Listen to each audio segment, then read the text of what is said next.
Thank you for watching Digging to China. I'm Dong Shong.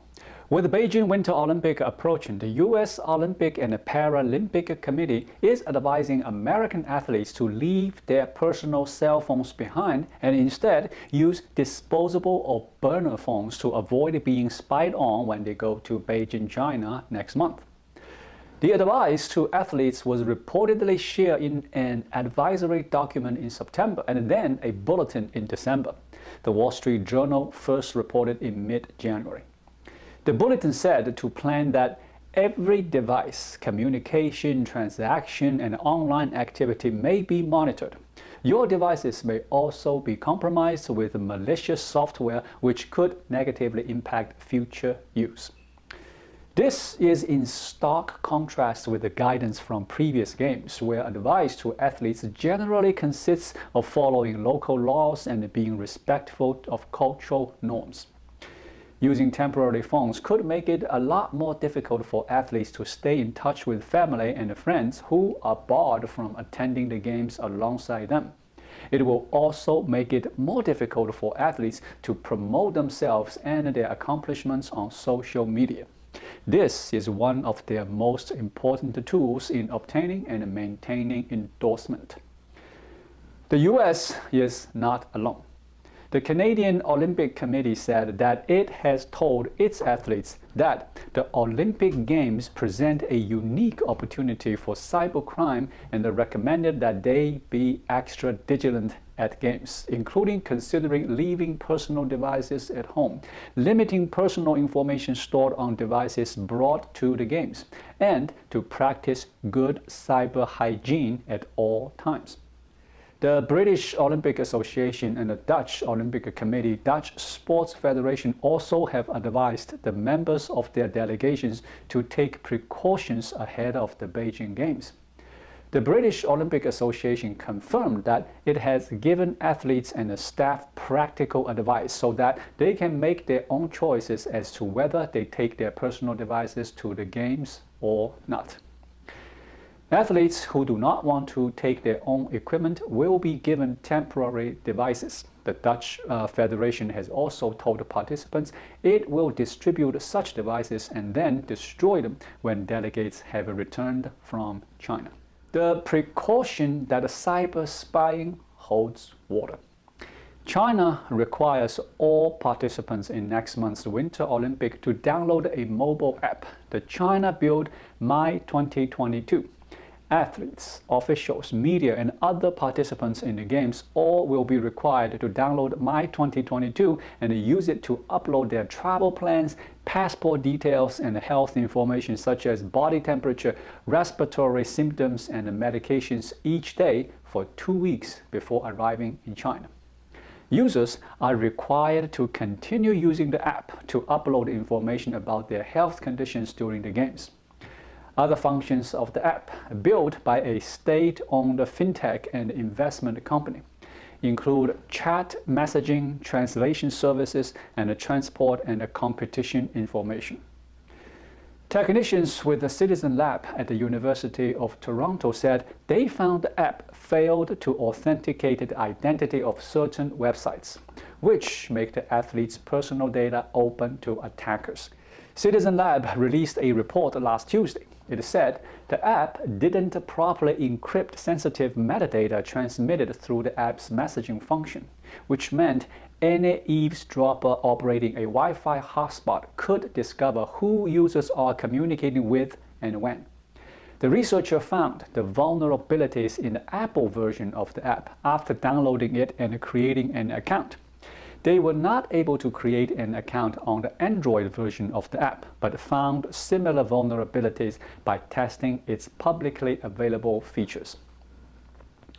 Citizen Lab said the vulnerabilities were like those frequently found in other Chinese apps. They are more likely to be the result of China's lax enforcement of cybersecurity standards. They are less likely a part of an intentional government effort to steal data.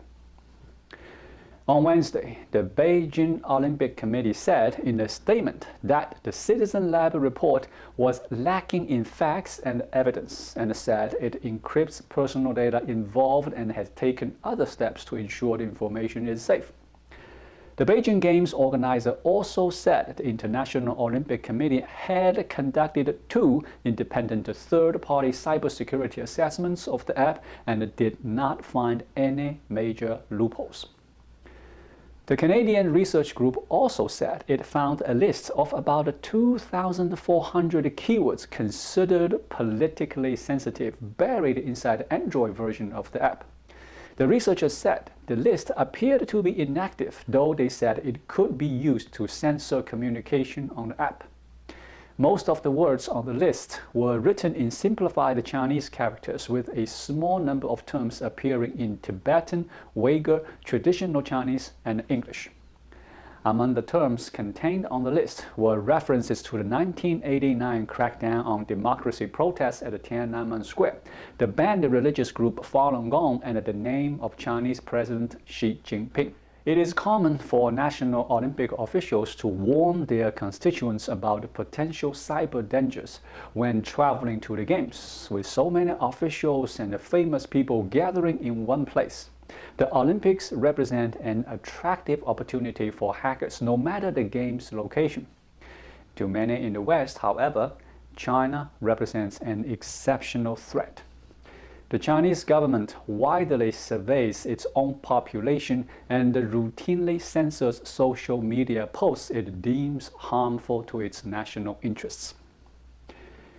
On July 15, Beijing detected its first case of the Omicron variant of COVID-19. Authorities have locked down the office building where an employee tested positive, but restrictions are only likely to widen. As of last Monday, officials canceled all Olympic ticket sales. The domestic audience will now include only people handpicked through unknown means. Beijing city authorities claim that Omicron could have arrived via an international package and are urging caution in opening overseas mail. This claim was in accordance with the theory that COVID-19 originated in the United States. This is the theory Chinese media and disinformation campaigns have pushed since early in the pandemic. The concerning aspect of the mail transmission theory is what it might be covering up. As with the case of an Omicron outbreak in the port of Dalian, the claims about a contaminated package indicate that authorities do not know where the infection in Beijing originated.